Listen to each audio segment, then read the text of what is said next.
The Pentagon's target fleet size could move from 355 ships to as many as 530. Defense News reports documents from the Future Navy Force Study show the Defense Department could push for a bigger fleet with a new emphasis on smaller and lightly manned vessels. Mackenzie Eaglen's resident fellow at the American Enterprise Institute. Mackenzie, welcome. Thanks for coming on. You're a budget expert as much as anything else. Where are we going to get the money to pay for 530 ships if we weren't really going to be able to do 355 anytime soon? Well, that's a great question, and it starts at the top. And by the top, I don't mean Navy leadership, I mean the Secretary of Defense. And so he has done what he's supposed to do. He's taken that on as a cause célèbre, and he has started advocating for a couple of different things. He wants Congress to approve allowing expiring funds at the end of the year to just automatically roll over into the Navy shipbuilding account, and he wants just generally more money for Navy shipbuilding. He doesn't want the Navy to have to take it out of Hyde. He doesn't want the Columbia-class submarine to eat up all the other funds. He just wants more money free and clear. Now, we don't know if he'll get it, but this really, truly is the first step. Otherwise, it was a hopeless cause. What strikes me about everything that you just said is that it's possible. Like, it's not, when I first heard the number it headed into the fives, I thought this is just kind of silly. And then as I see that argument, as I see the way that this is potentially mapped out, this could potentially work, couldn't it? There certainly is the political will to do this. There's a groundswell of support already in Congress. I'd say shipbuilding is the single most popular priority, just generally speaking, in the defense budget. Now, right, that's where it gets testy, is where do you get money either from other defense priorities or from other federal spending priorities in the discretionary budget? And that's really where, everybody gets confused or disagrees.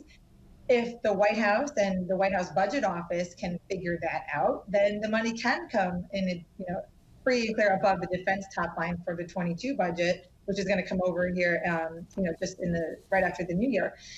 It's possible, and I'd say if the White House could figure it out, Congress would support it. What is at hand here is a group of fleet constructs that came from various places that Secretary Esper has commissioned to give him a fleet assessment. What's going on here that I think is interesting is a completely different mix of ships than we've talked about in any of the numbers that we've looked at before here. What did you see as you looked at the various proposals for what the mix of ships should look like, Mackenzie? You see a couple of common trends and threads between all of the plans. So a lot more smaller ships, right? So cruisers, frigates, corvettes, a lot more unmanned ships, robot ships, some surface, but most of them undersea to help with things like anti-submarine warfare, for example, and less sophisticated ships, right? So moving away from the super high technology and therefore more expensive capabilities like destroyers and aircraft carriers. What does that say to you about the way that at least this Department of Defense leadership plans to execute on the National Defense Strategy, or is thinking toward executing on the National Defense Strategy? It does signal that they are trying to sort of create confusion in our competitors' minds, namely China, but also to a lesser extent Russia. The thinking here is that more numerous, even if in some cases they're slightly less capable ships, but they can be dispersed and distributed, right, which you've heard the Commandant of the Marine Corps talk about in the past as well, that therefore they could pop up anywhere and sail in companies and support manned ships and just sow doubt or confusion about where they might go next. That's something that Secretary Esper has talked a lot about, that he wants the force to be flexible. Fewer permanently forward deployed forces, more pop up and rotational and surprise exercising forces. And so this would support that type of a presence. What it does signal, though, and this is what I haven't seen from the Secretary, is it would fundamentally change the U.S. Navy's deployment posture. And just the way it is set up now, it is a presence Navy. This would be more of a warfighting Navy. And I don't think that debate has been settled inside the department fully. And it certainly isn't settled with Capitol Hill. You mentioned General Berger, the Commandant of the Marine Corps. He has proposed a really ambitious change in the way that the Marine Corps is structured. What's the connective tissue here? What's the intersection of those two strategies, Mackenzie?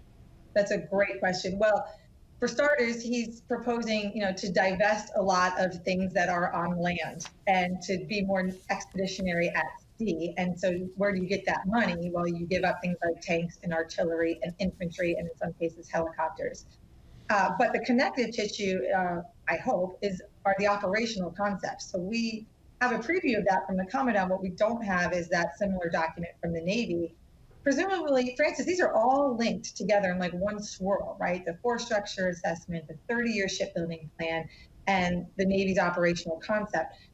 We're due a joint concept by the end of this year, according to Secretary Esper and others. So presumably the Navy's is done, and the connective tissue between the Commandant and the CNO, the Navy leadership, are these concepts and how the ships will be used and deployed together. We've had two Navy leaders sort of preview where they want to go with some of this. I just don't know if those two leaders are speaking for the whole Navy, where they talk about what I mentioned before, where you have unmanned ships sailing in companies with some manned ships. They're serving as a sensor and a shooter. They're supporting mine laying. They're supporting anti-submarine warfare. Those are concepts. That's interesting. They're trying to solve an operational challenge. But again, does Big Navy agree with that? And I think that's been one of the holdups for why all of these documents are in a buy-in. Mackenzie Eaglen, thanks very much as always. Appreciate your insight.